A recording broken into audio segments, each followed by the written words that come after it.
Hoy vamos a hablar de la situación en China. Pero antes vamos a recordar y a poner un poco en contexto. China es la segunda mayor economía del mundo. Es el primer país en términos de población. Y además se le considera la fábrica del mundo. Una gran cantidad de productos provienen de allí.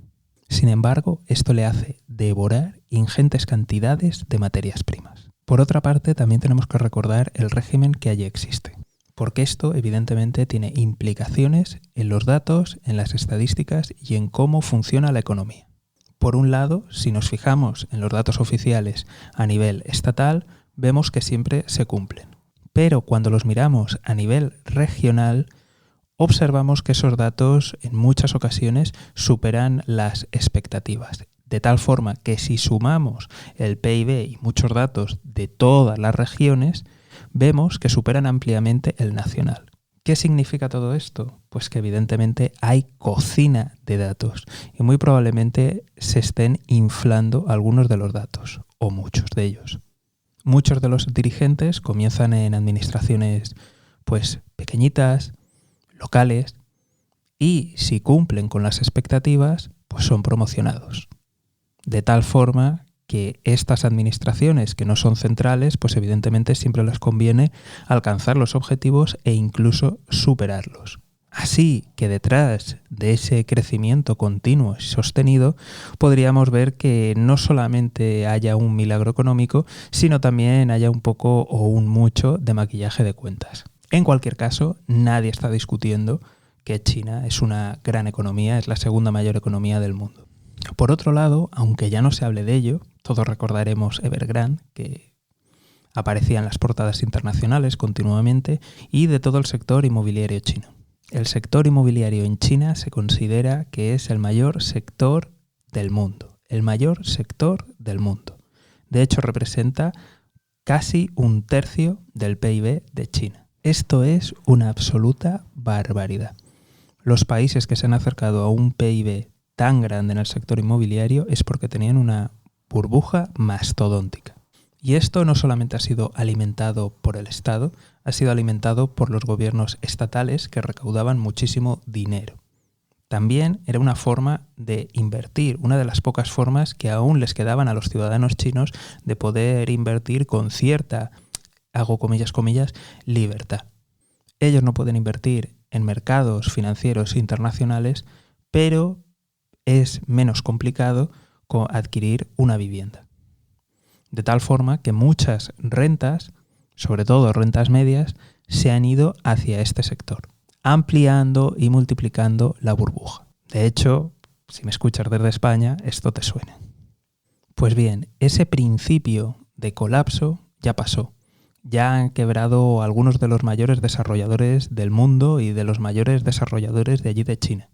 Y aunque hayan dejado de salir en las noticias, evidentemente todo esto continúa generando problemas. Por otro lado, tenemos que muchas empresas tenían que presentar sus cuentas allí en China. Y evidentemente las empresas de determinado tamaño o que están en los mercados financieros requieren pasar una serie de auditorías. Pues desde que comenzó el año ha habido una cascada de dimisiones de estas auditoras que no están firmando las cuentas, lo cual nos indica que la situación real de muchísimas empresas allí en China pues no coincide con la realidad, lo cual nos indica que muchas de estas empresas la realidad no coincide con las cifras que hay en sus balances. Por si fuera poco, el gobierno también ha estado imponiendo mano dura a muchas empresas tecnológicas.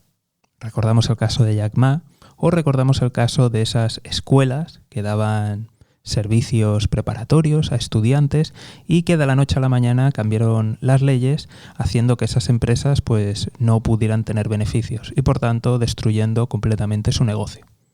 Además, empresas que estaban cotizando en Estados Unidos, pues el gobierno chino no quería que compartieran información, estas empresas tampoco querían compartirlo y por tanto existía el riesgo de que dejaran de cotizar allí. Hubo empresas que han dejado de cotizar y otras se rumorea de que puede ser que colaboren, puede ser que no, y ahí estamos, pero evidentemente las dudas son inmensas. Todo esto ha creado un clima de desconfianza general en el mercado chino y en todo su sector financiero y empresarial, de tal forma que muchísimos analistas consideran que China es un lugar en el que no se puede invertir. Y por tanto estamos asistiendo a salida de capitales, tanto de inversores internacionales como de personas que tienen ciertos ahorros y que tienen cierta capacidad económica y tratan de poner a buen recaudo parte de su fortuna o de sus ahorros. Y ahora sí, vamos a entrar a qué es lo que está pasando ahora y a qué es lo que está saliendo en la noticia. Pero creo que es muy importante que hablemos de todo esto que ha sucedido porque evidentemente esto augura una tormenta perfecta.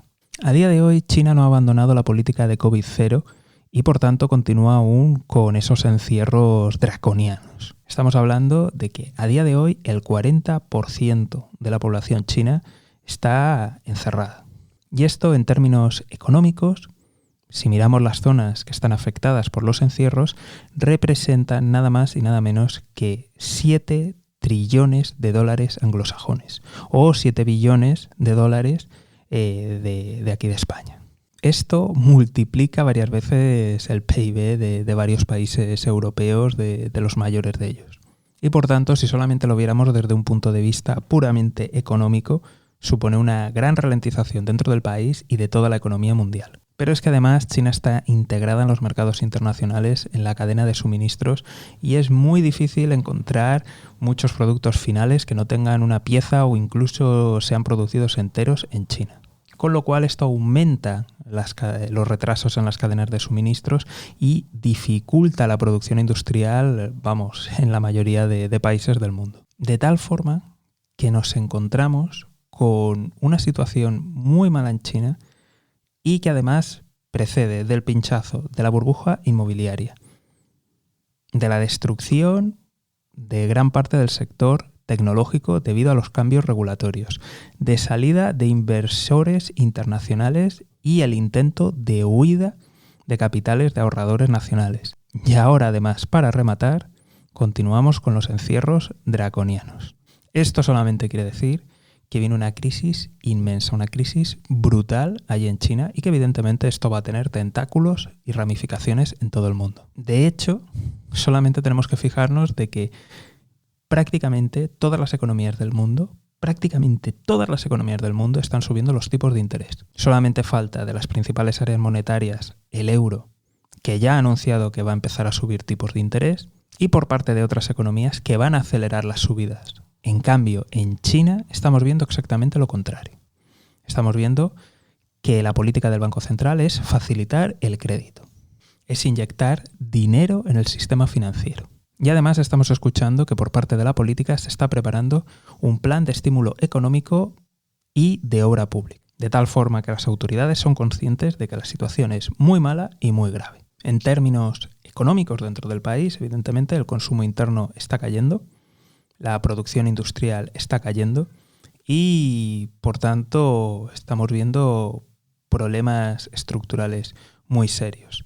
También tenemos que recordar que China lleva creciendo continuamente muchísimo tiempo, muchos años. Y cualquier país que ha estado creciendo continuamente y que no ha tenido ningún tipo de recesión, pues evidentemente supone un riesgo, ya que ese crecimiento ha ido generando problemas estructurales que evidentemente, como todo ha ido hacia arriba, pues no se han subsanado y por tanto han ido creando burbujas enormes y que en algún punto estallan. Por eso he querido recalcarte al principio el tipo de régimen que hay, el problema que hay con los datos, porque muy probablemente se está intentando tapar y se está intentando disimular.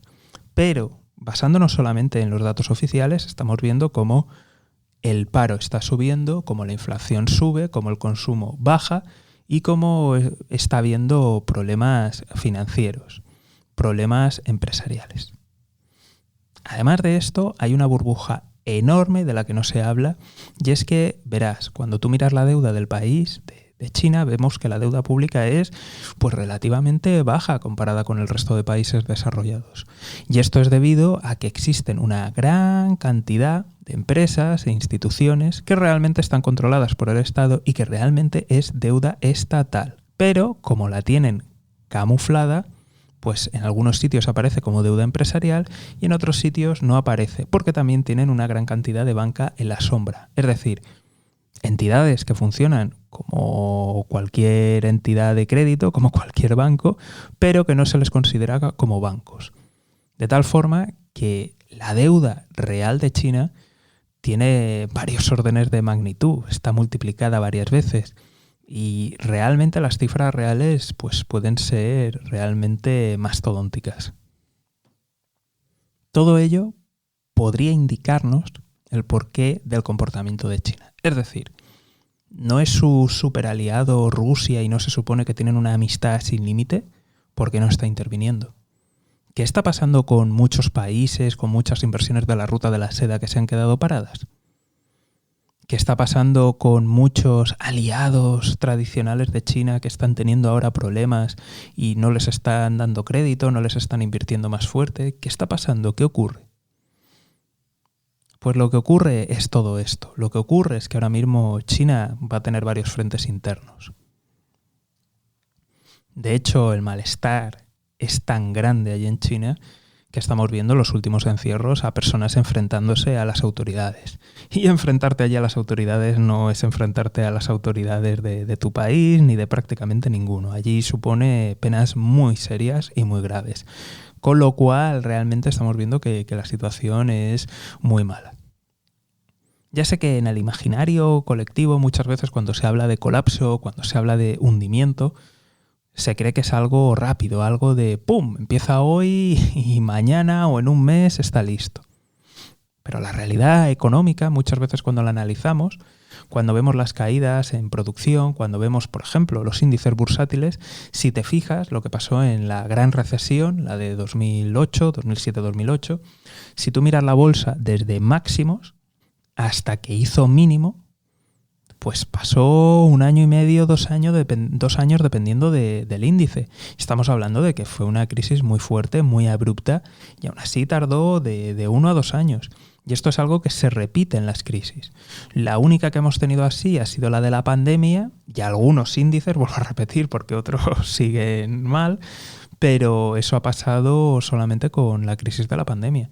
Con el resto normalmente 1 o 2 años desde que empieza a caer de máximos hasta que hace el mínimo, 1 o 2 años. Con lo cual, si ya empezaron a caer por la explosión de la burbuja inmobiliaria allí en China, pues aún nos queda tiempo hasta que lleguemos a esos mínimos. Así que, por tanto, ahora nos vamos a encontrar con problemas. Estamos viendo que el Banco Central está metiendo liquidez y aunque sí es cierto que China tiene las mayores reservas internacionales del mundo, vamos a ver cómo las usa, porque evidentemente se está preparando para lo peor. ¿Quiere decir que China va a dejar de ser la segunda economía del mundo? Pues casi con toda seguridad no va a pasar eso. Va a continuar siendo un actor principal y aún quedan muchos años. Pero evidentemente ahora viene una caída muy fuerte que va a sacar a la luz los problemas estructurales. Entonces, ¿cuál es la situación de China? Pues evidentemente complicada, tiene herramientas y va a depender de cómo la ejecute. Pero evidentemente esto supone un freno interno, un freno internacional. Y digo freno internacional a falta de que se tomen medidas políticas. ¿A qué me refiero? A que si tú tienes mucha inestabilidad dentro del país, pues a lo mejor te conviene entrar en algún conflicto para buscar la unidad interna y buscar enemigos externos. Con lo cual tenemos que tener mucho cuidado con lo que puede pasar tanto en Taiwán como en toda la zona del Indo-Pacífico. No sería descartable que ocurra choques o enfrentamientos. Pero como siempre, estaremos muy atentos y si no te lo quieres perder, seguimiento y suscripción. Un saludo.